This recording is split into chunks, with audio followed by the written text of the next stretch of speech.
Welcome everyone today to our webinar event. We're so excited to host this amazing group of speakers. Please introduce yourself via the chat, and we're excited for the event today. And with further ado, Jennifer, over to you. Great, thank you, Colin. Hello everyone, and thank you for joining us today. We have a very informative and inspirational group of social good entrepreneurs and nonprofit leaders here with us today. We hope that you'll enjoy and find this session not only uplifting, but also instructive. Our panelists today are honorees of the AARP Purpose Prize. The AARP Purpose Prize Award is a national award recognizing extraordinary people who are ages 50 and over, who tap into their power of their lived experience to build a better future for us all. The AARP Purpose Prize honorees are social good entrepreneurs and nonprofit leaders. They are makers and doers who are creating new solutions to make the world a better place for all of us. We hope that you will enjoy this webinar and leave it feeling inspired. And now I will pass it over to my colleague, Felicia Brown, who will help kick this off. Thank you, Jennifer. Thank you for that introduction, and welcome everyone. Welcome to our, what I believe is going to be an amazing and robust conversation. Again, my name is Felicia Brown. I'm with AARP, and I lead our small business entrepreneurship work. So this week is Small Business Week, and we are kicking it off with a conversation with some amazing social entrepreneurs who are deeply engaged in helping communities thrive through social ingenuity. During our time today with them, we will not only learn about the important work they're doing, but we're going to talk about this notion of disrupting the wealth gap and using entrepreneurship as a path to achieving that. So before we get started, I want to remind you, please in the chat, share who you are, where you're from, and share any resources that you have that others today can adopt and implement in their local communities and organizations. Also, if you have a question, please place that in the Q&A, and our presenters will follow up with you following this event to answer any of your questions. Concluding this event, I encourage all of you to visit the Small Business Resource Center. There you will find tools, tips, and resources to help you along your entrepreneurship journey. You can find it at www.smallbizrc.org. Again, that's www.smallbizrc.org. So today, my panelists includes Arturo Noriego. He is the founder and CEO of Centro Community Partners. It is a nonprofit that provides entrepreneurship education, access to capital, and business advisory and mentorship to low-income minorities, fostering a socioeconomic change. Second, we have Ngazo Ankaro, founder and executive director of the Custom Collaborative, an entrepreneurship and workforce development program that trains and supports women from low-income and immigrant communities to launch fashion careers and businesses. Third, we have Celeste Mergens. She's the founder of Days for Girls International, which creates access to washable and sustainable feminine hygiene products for nearly 800,000 women and girls worldwide. It's a micro enterprise model, empowering many of the women to pull themselves out of poverty, both here in the United States and abroad. And finally, we have Donna Gambrill. She is the president and CEO of the Appalachian Community Capital, a community development lender that raises money and provides low-cost loans to member organizations. These members in turn make loans to small businesses, including minority and women-owned businesses in Appalachia, a very underserved and under-resourced area in our country. Since 2015, the ACC has raised almost $20 million in grant and debt capital, which has been used to finance close to 100 small businesses and create or retain more than 1,800 jobs in the region. And I want to let you know that we were expecting another panelist, but unfortunately, she was unable to join us today. To learn more about their businesses, other Purpose Prize winners, and the program, as Jennifer indicated earlier, please visit www.aarp.org/Purpose Prize. So now let's get started. To kick off our conversation, it's clear to me and many of us today that what many of you all are doing is really, really important work. So Donna and Celeste, tell us why this work is so important now in our current environment. Alicia, thank you so much for that opening question. And it's a pleasure to be on a panel with so many of these change agents and to be a part of course, the Purpose Prize initiative. You know, we are at an intersection in this country. And we have seen it certainly for decades, but it's the past year has almost been a convergence, if you will, of the perfect storm, one that is filled with economic crisis, a health crisis, racial injustice, and certainly social injustice that has really converged. And I think the work becomes important for all of us on this panel. I know for me in particular, the reason that I do the work that I do is that because community development financial institutions, or CDFIs, have long been at the forefront in addressing the inequities in underserved communities and BIPOC communities, Black, Indigenous, and other people of color, as well as low income. And so as we see all of these crises come together, it really becomes important for me in the work that I do to make sure that the support that we're providing to those communities and those populations are ones that are going to be impactful and in the long term, really close the racial wealth gap that's in this country. Great. Celeste, from where you sit, why is this important work? Days for Girls helps break stigma and shame around menstruation and really contributes to gender equity everywhere that we work in the world. We've reached 2.1 million women and girls in 144 countries and menstruators who are going without supplies often and face a lot of loss of opportunities going to school or going to work and face a difference in how their community relates with them. So the work that we do being led by local leaders who would do what they do for free, helping their community have more equity and greater understanding of how to stay well. But because the entrepreneurship access part of what we do, they're able to make a living at it and to make sure that they can invite others to the table, making it a really inclusive conversation and truly making sure people have access to what they need, no matter what's happened in the environment, particularly with COVID. Supply chain was disrupted in so many ways. So having it led with local thought leaders, local supply, while creating jobs and breaking stigma is really a crucial part of what we do around the world. Great, great. So Antoro and Ngozi, so we know, entrepreneurship has been getting a lot of visibility. We know the impact that COVID has had on Black and Brown businesses. So talk to us about how do your programs use entrepreneurship to build equity and wealth? And how does your programs position business owners for success? Okay, can you hear me okay? Yeah.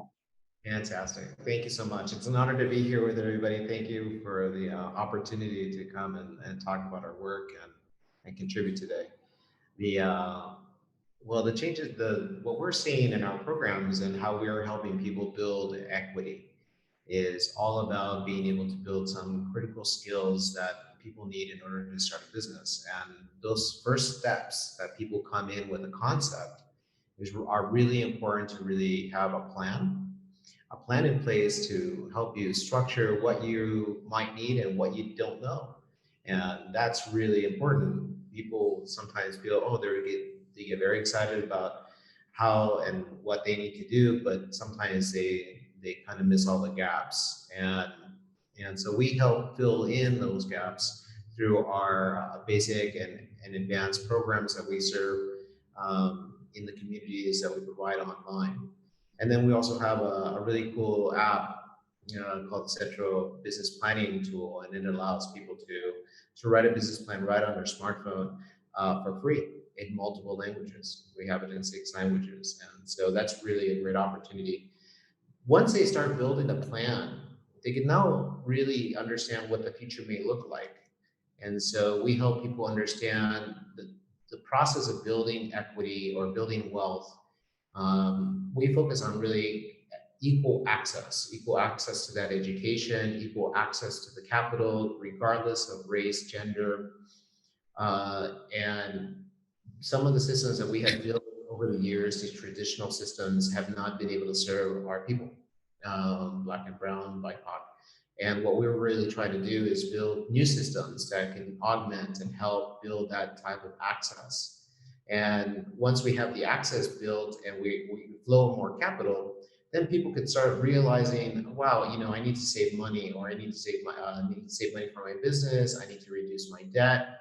Part of the planning process, that critical thinking skill, starts to be embedded in each of the entrepreneurs that we work with. And then they get to really understand, okay, the process of building wealth is understanding how to manage my money. And then they look at their relationship with money.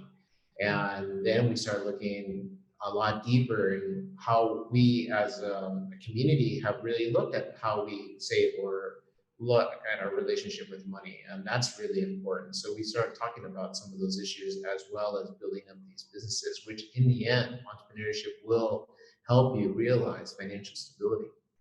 Right. And Ngozi, talk to us about how through some of your work, you are helping to build equity and help folks be successful. Sure, thank you. I'm so excited to be here and be among some of these great leaders. I love CDFIs, of course. I love what Arturo is doing, and really access. So thank you all, Celeste and Donna and Arturo. At Custom Collaborative, the work that we do is aimed solely at providing earned income opportunities for women from immigrant and low income communities. We work with women aged 21 up all the way to, I think we've had participants 60 plus. We do that because we recognize that many people, specifically those who are at the intersection of woman and person of color, have lesser access to business opportunities, to education, to mentorship, even to people believing in them and saying, you can do it, you have a good idea, let's help you. So that's really the focus of our work. Our work is situated within sustainable fashion, sustainability, environmental and human rights sustainability has been so important always, but gotten more recognition in the past few years. And so we center women, Black and Brown women, as potential leaders in sustainable businesses. I mean, one of the great benefits of having your own business is not being laid off, right? And I think that we saw that so much and within the past several months. And studies show, it's documented, that people who are Black, people who are immigrant, people who are Latinx are generally the first to be let go at their jobs. And so if people own their own businesses, they have an opportunity to make decisions themselves about how to save a business without jumping first to letting people go. And then just the last thing that I want to say about this is that a significant part of our work is around cooperative development. So that means worker-owned businesses where they can collaborate with each other in order to, galvanize all of the skills, spread the risk, spread the opportunity, and be owners and employees of a business. Thank you. Great. So, Ngozi, I'm going to stick with you to talk a little bit about pivot a little bit to funding. Talk to us about perhaps biases among funders supporting nonprofits and, the lack of the ability to have that equity throughout Black and Brown businesses. Talk to us a little bit about that. Yeah, sure. even though we've heard in the news recently from several political leaders that America is not a racist country, there are some institutions that have been and continue to be racist and discriminatory. So the question of funding is connected to and interdependent with all of the other systems that have been in place. And so then to look and to understand, if we're talking about larger businesses, venture capital, that 2.3% of venture capital money goes to women. A fraction, I think it's 0.02%, goes to Black women-led companies. Even if we look at loans, whether we're talking about loans from traditional banks, even government loans. I mean, we've all heard so much recently about how the United States government has discriminated against Black farmers, and so they lose their land and opportunity. So, thinking about funding, nonprofit funding, philanthropy, it follows the same pattern, right? And so, again, as a leader of an organization, I'm a Black woman that, in some ways, disadvantages us in terms of funding. I mean, I think the big advantage is that I can hear, respect, and relate to the issues that the people in our community, that our participants have. But at the same time, funders cannot hear, respect, and understand my subject positioning and my expertise when it comes to funding. There have been conversations within philanthropic circles about adjusting that, and there have been some initiatives, but there's a long way to go if philanthropy is to do as it's supposed to, which is promote social change and promote better lives and really be change agents. Great, great. And I do see Celeste and Arturo shaking their heads in agreement. So Celeste, did you want to add something to that? I really loved, this is such a privilege to be with all of you and be part of this conversation. Thank you. I really would add to what Nguza said, that in my experience, it is just vital that we hear those we serve with. If their voices aren't being heard, the design of what we create cannot be adequate nor truly what they need. In the case of Days for Girls, we have an actual product that has gone through 30 iterations and now holds 2 patents because of the wisdom of those we serve, not one single wisdom, but collective wisdom. And when we position ourselves to be aware that it is not the wisdom of one place, one people, one perspective, but all of us, that will really change some of the systemic deficits that create poverty. Poverty can be identified with when we make a trench. And to undo that trench is going to take awareness of where the problems really are, and not see the people as the problem, but rather the system in the trench as the problem. And that if we can bridge that, every one of us will be better off. If we could see that we need the wisdom of those we serve and serve with, and that it's about everyone lifting with that decision. I've truly seen that to be true for Days for Girls. We would not be where we are if not for leaning in on that principle of truth. Great. Arturo, you want to? Sure, happy to.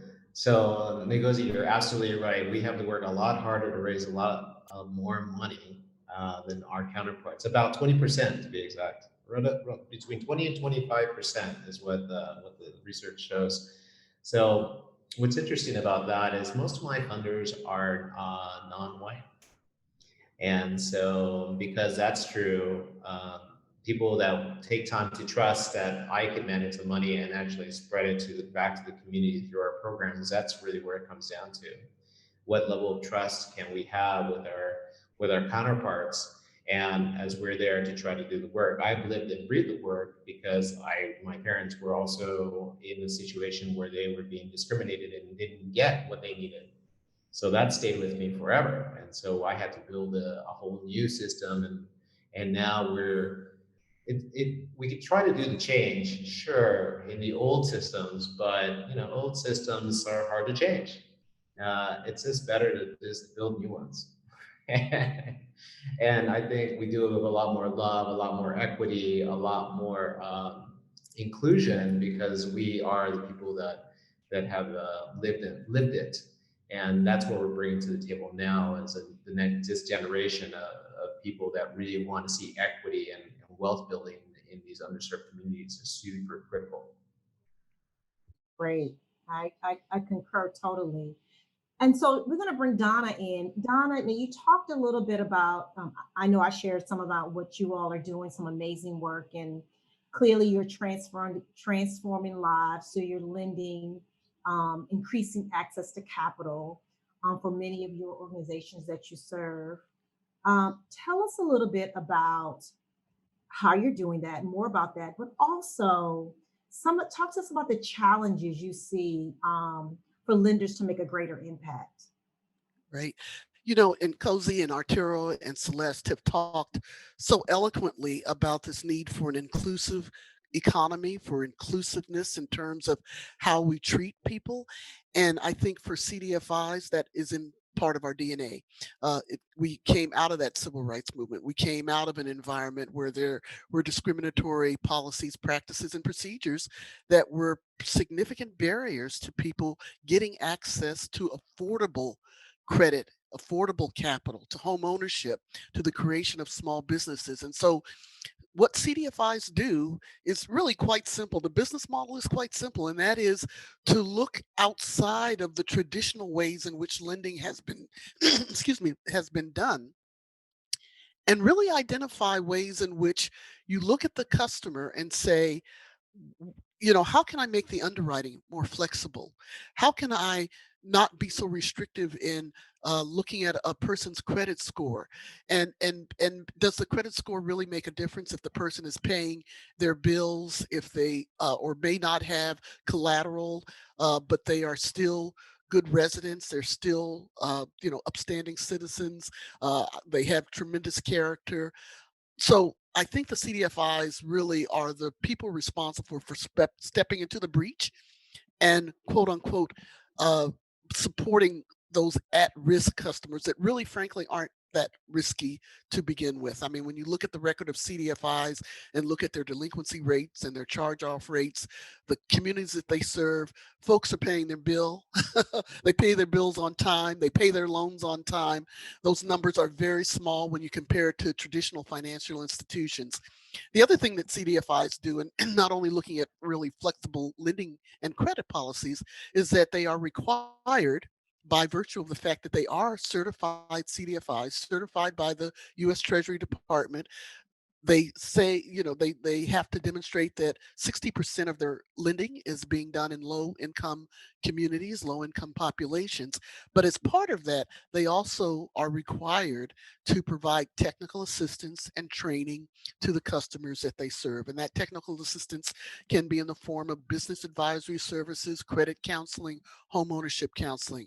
But again, that's already baked into that CDF model. And that's why it becomes really so important when they are working with their customers to make sure that there's affordable capital, but there's also that wraparound service, the support of saying, the capital is here, but we want to make sure that you're going to be successful along this entire journey.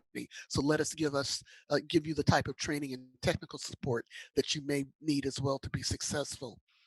The challenges, we're mostly nonprofits, and so that that kind of tells the story in and of itself, and that we are constantly raising capital, and we are constantly looking for funders who not only have the capital but also are committed to the mission, have to understand that in low wealth communities it really crosses all racial lines. You have low income whites, low income Black folks, low income Latinx, low income indigenous, and that when you put all that together, you really need to have the kind of investor who understands that and who is in the support you for the long term with low cost, long term, patient capital that gives you that long runway, so that if I'm a CDFI and I'm getting capital from an investor, it can't just be for 2 years, because I'm lending to someone who says, wait a minute, I need more than 2 years to start my business or to help my business grow or thrive. And so we are always looking for that ally who really not only understands the mission that we have, but understands and is committed to the work that we're doing. And the challenges is always, frankly, just making sure that people really understand the importance of what that commitment means. I mean, in Appalachia, you have decades of disinvestment and underinvestment. I also am part of a African American Alliance of CDFI CEO group, who may be focused primarily on urban markets, but you see that same sort of disinvestment and underinvestment in both of those communities. So the investor has to come to the table and really be in it for the long haul. Great. Thank you for that. So I know that in Gozi and Celeste talked a little bit about what you all do and how you're doing it, how you're really making a difference. But talk to us about like how you are uniquely closing the wealth gap, building equity and increasing access to capital. Celeste? For us, we're tackling something that's usually taboo to speak of where we are working, wherever we're working in the world. Let's face it, we'd rather talk about diarrhea than menstruation, even here. And so uniquely, they're not only creating more resources for their community and their family, but they're also carrying a movement. So the value add in our case is not only that they're able to create funding. Let me give you an example. A woman named Christine in northern Uganda in Gulu once told me that of the work that she gets to do, I asked her, how's it changed her life? What does it do? How's it working for you? And she said in the following order, my people know who I am and they listen to me. My children can go to school and I can eat every day. And I found it powerful that her first response wasn't, I can eat every day. Her first response is people know who I am and they listen to me. In essence, they see me. And and I think that one of the real harmful, as a woman that grew up in childhood homeless at times and food scarce at others, I can tell you that not being seen is a big part of the poverty gap as well. So being able to address it in a way that gives them leadership and the financial resources they need, they truly benefit their whole community.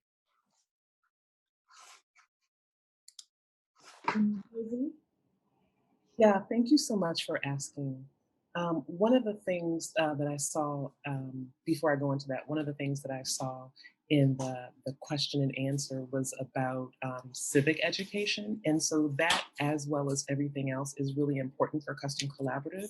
So we partner with other organizations. So here's a partnership, Legal Momentum. And so basically we provided information and we've been advisors and then share this toolkit, a legal toolkit for women's economic equality with all of our participants. We have a citation on the wall from the census because we helped with the census in 2020. So I think that that's all really important as a part of the work. So just thinking about other ways that we help close the wealth gap. Just like Celeste said, part of it is that people have not been seen. And so then we actually have to understand who and what people are, listen to what they say their needs are, run all of our programs past them and ask them, does this make sense? Does this help you in the way you want to be helped? And then, continue to track people in longitudinal studies.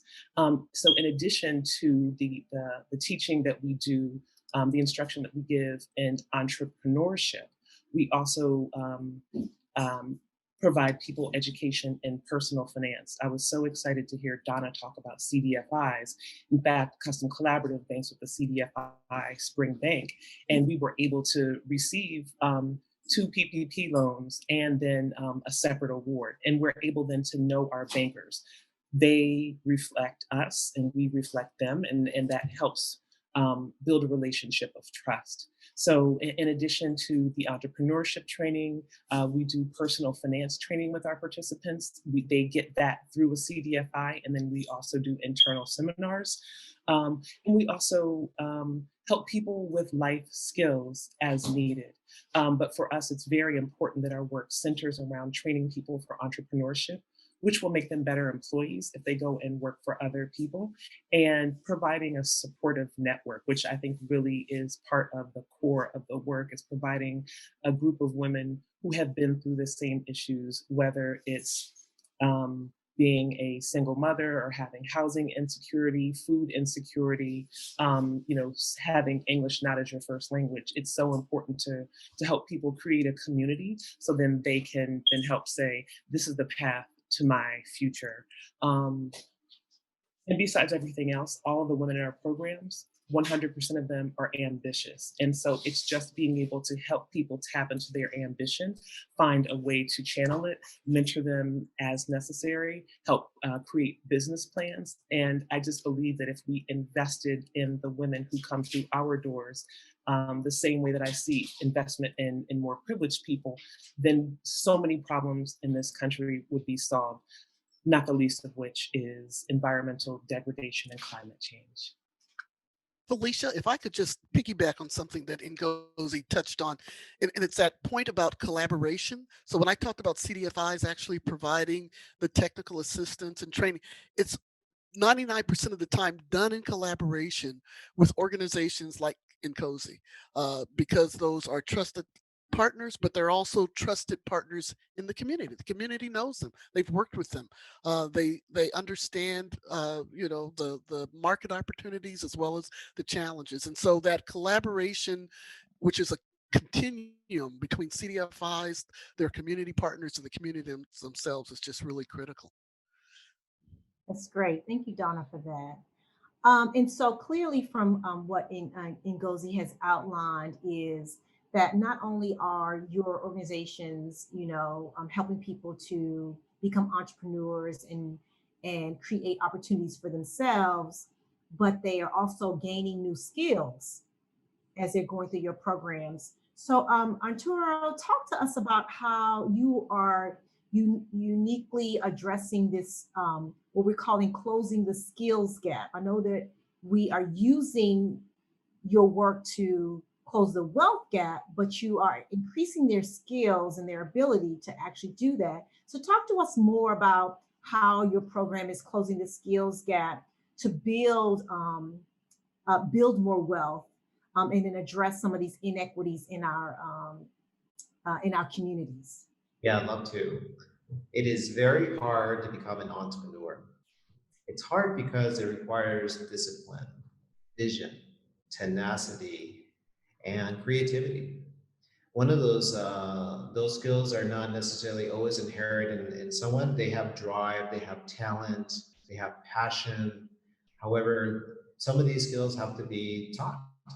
And what we try to do at Central Community Partners is provide that type of discipline, that type of project leadership, understanding what are the roadblocks in skills building. So they look at and reflect on, who am I? What do I have? What do I need? How do we build critical thinking skills so that they could self-evaluate? They could also be able to look at things more analytically, how to test quickly, how to fail quickly, how to ask customers, how to overcome fear, rejection, how to be able to sell. And what we do is we create a safe environment so that they can come together as entrepreneurs in small cohorts and be able to share those ideas with each other and share their products and services with each other in the cohorts, in the programs. And what that does is it allows for people to provide really good feedback and understand what a feedback loop is so that they can start building in improvements, make much more progressive changes within their products and services offerings to the community. We also, prior to COVID, we were also helping entrepreneurs get to farmers markets as a way to test. We would partner them up with advisors so that they could work together and build surveys and ask customers about what they thought about their products. And those were some of the, and then the understanding of financials. Wow, so many people are just afraid of looking at how to build a simple financial statement. So just going from pen and paper to an Excel spreadsheet to a QuickBooks program is a step process. So we have mapped out, and we're trying to map out in more clarity what that entrepreneurship journey looks like. Working with us, working with the CDFI, preparing them for a microloan eventually, or any sort of funding mechanisms, but also understanding who is in the community as the ecosystem is evolving, because there's many nonprofits that allow for skills building, improving your credit, understanding marketing, and doing all the legal work. So we try to act as a hub and a connector and a safe environment for most of our clients to come to, which are mostly women. About 80% of our clients are women. And because we know that, and we had that experience, it allows for our entrepreneurs to have a really pleasant opportunity to talk to more people and prepare themselves the way they need to. But it does take time. That's it. It doesn't happen overnight. We work with our clients for more than a year, in some cases years. And then, but we see those benefits, and we see their success, and we're there alongside them because we're the trusted advisor. Um, and one of the challenges that we're trying to overcome is, how do we make ourselves and CDFIs known to the community, because they don't even know we exist. And so that's where we need to innovate. That's where we need to get a little huddle together as a team, with all the stakeholders, and go, how can we handle this problem together? Because we don't get marketing spend from our funders. They want it to go straight to the program. But that's where our challenges are, in order to get more people so that we can build their skills up to become more financially stable to their own efforts. Sorry. Well, so you don't have to worry about that, because Donna is now going to put the word on the street to all her CDFI friends. You all are doing some amazing work in the community. And so there you go. You're known now.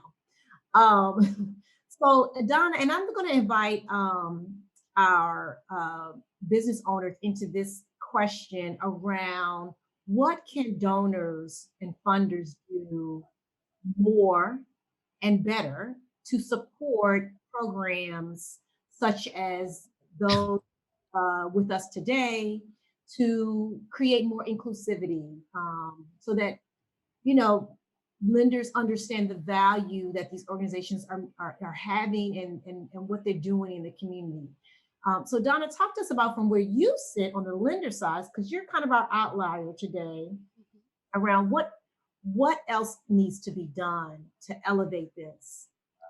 Well, first of all, I think, and this is like old school, but you have to be able to listen.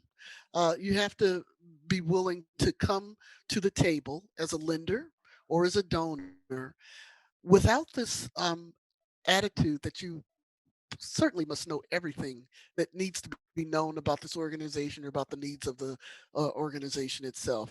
You have to really come with a sense of humility, and to come and say, I'm here to learn. If you don't come with that kind of sensibility, then I think it really becomes hard to have some real true communication between you and the organization, and or the community that's being served. And so that's the first thing. The other thing is that I think lenders and donors, we are in such a new environment now, where the old traditional lending model simply doesn't work. The wealth gap is growing. People continue to be marginalized. We have to come up with new products and services to meet those needs, and we have to rely on the community to tell us what some of those new products and services might be.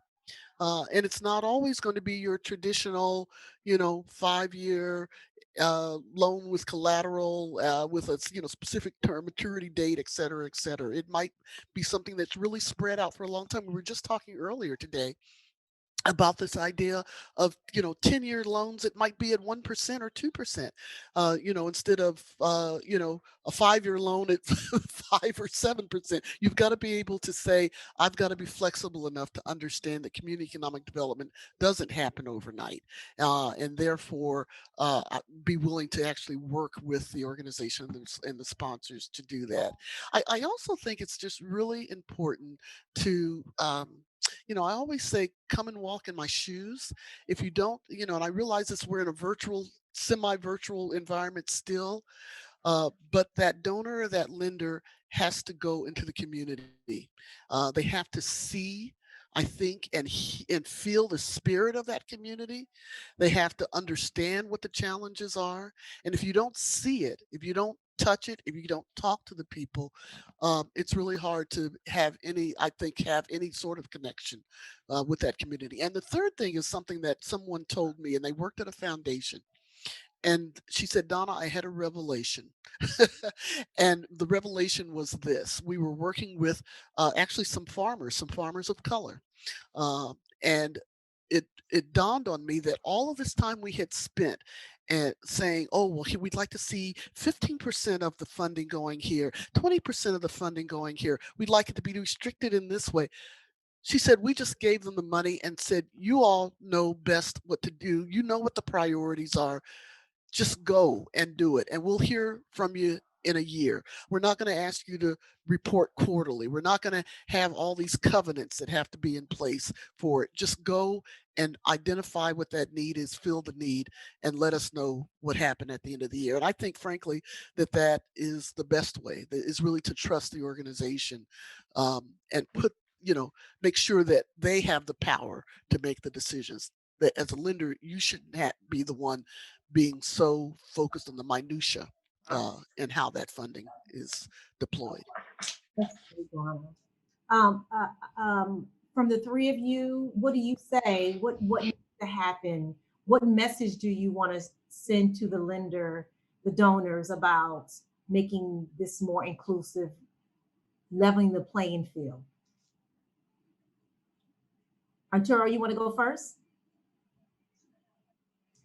Yeah, sure. I'd be happy to. One of the things that is always most important when I'm talking to the funders in particular are having an understanding of how much they really know. So they are really interested in helping, but don't necessarily understand how. And so there's an educational process that needs to take place. And just to be open, as Donna said, to come in with humility and be able to, let's fill your cup with knowledge so that we can have a better understanding of what's happening, and also to invite them into the community and actually join us and see for themselves. We try to do that. We do fireside chats where they meet the entrepreneurs. We do it online, and that's a great opportunity for people to understand what the entrepreneurs are up against, and how we help them. But being able to really understand long-term investment strategies are much better multi-years, so that we don't have to scramble every single year with a set amount of funds. But these are systemic issues, so they take years to overcome. So they can look at 2 to 3 year investments in nonprofits, and much better, much smarter strategic approaches. Sometimes you have contingencies, and a pandemic might strike out, right? And we just learned that, and the investment strategies have to change, but we have to be a little smarter on how we approach investments throughout all of these areas that are important for the foundations or the government or anybody that wants to invest as a donor. Great. Celeste Ngozi? I'll go. I have to say that I completely agree with what you said, Donna, and what you said, Arturo. I feel like it's crucial and so beneficial when flexible funding can be given that is really driven by the need and what's open, especially with COVID. We found that some communities could move out and others couldn't. So listening to where the fire was, if you will, and where the greatest need was, and where resources could be leveraged for the greatest good. It was remarkable to see how many jobs we could preserve by doing that. And that flexible funding makes true impact, not just direct, but multiply. keeping jobs going, keeping impact growing, and really allowing you to make sure that you're not just treading water, but really digging in for impact. So I underscore what you're saying 100%. That flexibility that allows for you to just be where the funding is most needed is truly an effective strategy. Great, great. And I know that we said we weren't going to have time for questions, but I'm getting some amazing questions. So before I go to the questions, I want to ask Ngozi, um, what have you found to be some barriers in addressing the problems that you're trying to solve? I mean, hmm, barriers in addressing the problem. I mean, I think some of the things that, Arturo and Celeste and Donna have stated are definitely those. I also think that, related to what Celeste was talking about earlier about visibility, I think that it is so easy for institutions and even people to not see those of us who don't fit in the favored demographic, right? So like there are so many organizations that want to support children, which is very important, right? Children of the future, et cetera. At the same time, if they're at home with a parent who is unemployed, underemployed, depressed, um, unhappy, this is where the child is spending most of their time. They're not going to go as far. And so with Custom Collaborative, we decided we needed to invest in parents and in families and in striving women who've not had an opportunity, or just need a second opportunity or a third or whatever. And so I think that so I believe that there's abundance in the world, right? And so we don't all have to scrape and make sure that we get as much as possible. But I think some of what I see, especially in the funding community, is as if there's like finite resources, there's finite opportunities. And so we have to decide, well, who's more deserving of those opportunities and who can we trust to dole out those opportunities? And so I think that that's a big hindrance. And so I just really think that people need to turn their minds around to accept who and what is valuable. A funder said to us last year, they really liked our work. The reason that they didn't fund us is because one, we're not telling women, well, you're on this track, you're going to be a seamstress, right? We expose people to opportunity in different careers. People coming in might only know of seamstress or designer, but you can be a technical designer, you can be in marketing, you can do any number of things. And frankly, when I went to law school, nobody said to me, you have to be a corporate lawyer. There were all these range of options open. I could have even been an investment banker or now a founder of an organization.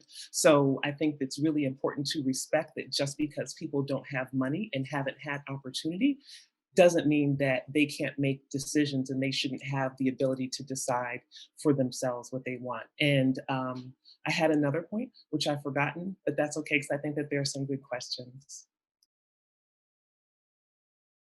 Perhaps it'll come back to you when I ask this question. So we did get a question around funding from one of our audience members, and they want to know, do you feel that age is a barrier, either in terms of obtaining funding or doing your job, or in terms of the challenges of the people you serve?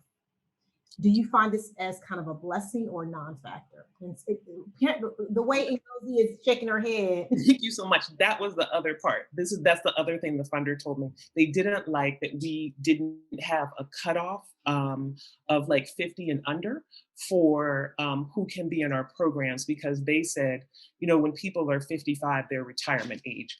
Obviously, they have not been privy to communities of color.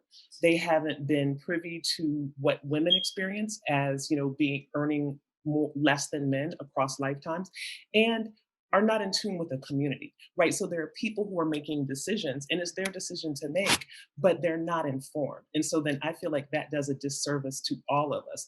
Go and get educated and ask questions. And so that's really important. For me, age, as someone who is 51, my brain is my strongest muscle, right? And so there are some things that I cannot do physically that I used to be able to do, probably used to be able to do hypothetically. But now I use my age and my experience to really inform um, decision making, bringing in people collaboratively, thinking about who might be best for something. So I'm able to receive all of the information stores that I have, and then also talk to partners, advisors, friends, colleagues who have a wealth of experience, and so I'm able to recognize and appreciate that. So I feel that like my age at least has been a benefit to where I am right now. I could not have successfully started this organization when I was 30. That's perfect. Perfect. Antero, you want to, I see you nodding. Did you want to add anything to that question or anything around the barriers you encounter in really trying to solve the problems that you're trying to solve through the work that you're doing every day? One of the challenges I think was mentioned earlier and was how to reach the services. So we're providing all these great services, right? But one of the ways that we're trying to fill in that gap is to innovate, to actually create technology around it so that we can bring all the services to people and scale everything that we're doing. We we have seen and sort of examined the cost of providing services. It's pretty expensive to provide technical assistance services. On average in the United States per person is about $4,500. If you look at some of the Aspen Institute's research documents, reports. But what we've been trying to do is how do we change that paradigm so that we could lower the operation costs and then create scale? So what we've been able to try to do is um, reinvent it, reinvent the way we approach talking to people, reinvent how technology interacts with low income, underserved communities, and be able to build something specifically from the community for the community. And that so far has been very interesting experiment, and being allowed to experiment and look at just how we fail at that as well, and be really honest. But we need to reinvent ourselves. This whole economic development system has many gaps that we need to fill, and so we need experts to come in to help us build these technology tools. One of ours is, as I mentioned earlier, the central business planning tool, and you can find any. We're trying to build it so that you have access to your capital through the CDFI system or microlenders like Kiva, and also the technical assistance providers, all and a business planning tool all in one for free for the nation. That helps with the acquisition of customers, and customers are very hard to come by when they don't know. So. So Celeste, what are some of the barriers and that you are encountering? I think that Antero made a good point, like people finding you and knowing what you're doing. I'm trying to think what's most applicable to the larger group. And I'd say one of the pieces for us, because we're unique in that supply chain is a big deal for us, right? We're all over the globe. And that's like the Tetris level 12 3D issue of Days for Girls. But I would say that being able to hear those we serve consistently, hearing how their business is working, hearing how it's not working. We had one sustainable business thriving in Ecuador. I didn't hear about that, and our team didn't hear about how well they were doing for months and months and months, almost a year.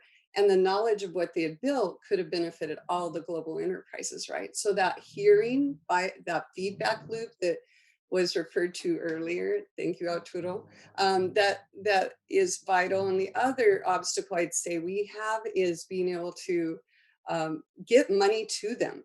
So when you're in a very remote place, it is expensive to get money to them, and we have to send it in so many ways. So if there are a way to simplify that for us, that would be a barrier I would love to see us overcome. So I want to get the final thoughts from everyone before we conclude today. Donna, is there, you're the funder here. And if there are people on this event today who are, trying to figure out how to stay open, but doing some amazing work. What is the message there? Well, I think that we are still, in my mind, still in the middle of a pandemic as it relates especially to small businesses, to entrepreneurs and others. And I think, again, you've seen some amazing people on this panel. I think it really is important, if you aren't already connected to a CDFI, to try to get connected to a CDFI. And that's not necessarily a silver bullet, because there are only 1,200 CDFIs across the country. That means that not every CDFI may be able to meet your needs, but that CDFI may have other connections with other organizations as well that could support you. And so, Arturo just talked about, in his remarks, about this need to really elevate the work that not only nonprofits are doing, but CDFIs are doing as well.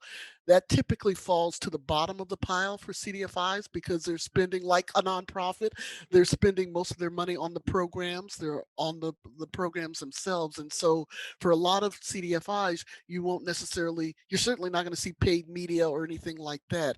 Trying to get that word out is really going to be important. And I think certainly the visibility of CDFIs are higher during this crisis than they've ever been. And so these financial first responders, I think, to the extent that they can support small businesses, support entrepreneurs, they will try to do the best they can. And if they can't, they'll try to connect you with somebody who can. And so I think, again, I just talked to a small business owner today who got bumped out of the PPP program because she was working with a bank that said, sorry, money has run out. Go to a CDFI. And so she called me, and I said, well, here's here's the state you're located in. And I'm going to give you a whole list of people. I called the CDFIs. There's a CDFI standing by ready to talk to her. I might not be able to help her personally because of where I'm located, but certainly somebody out there hopefully can. Perfect. Any closing remarks from our other panelists before we have to say thank you in an amazing conversation? Go ahead, Arturo. I just want to quickly mention, it's really important right now and most times to really look and examine what our blind spots are. Regardless of where you're coming from or what your initiatives are, or where you're leading or what you want to lead, understand how to ask for help, understand people's feedback so that they can give you some guidance, because we cannot see all our blind spots. And it takes a lot of courage to ask. And that's what we always have to work on. Be able to be open and curious and courageous enough to be able to listen. Great, great. So Yeah. I just go ahead. I'm sorry. I was just going to say I agree with everything that everyone has said. I'm excited to have been here. I think it's so important to have like a group that represents the communities we serve here on this panel. And thanks for that. I just want to say that if you want to buy a mask, Custom Collaborative is offering 30% off, and we're going to put it in the chat. Great. So I just want to say thank you, and thank you to our amazing panel. I hope you have found this as insightful as I have, with this dynamic group of individuals who are really working hard to help their program participants strive and thrive. I want to remind you, for more information about the Purpose Prize winner, the Purpose Prize program, visit www.aarp.org/Purpose Prize. And to learn more about our events that we're hosting around supporting, growing small businesses, please visit the Small Business Resource Center at www.smallbizrc.org/events. Thank you again for joining us, and we look forward to seeing you at our next event. Have a great day.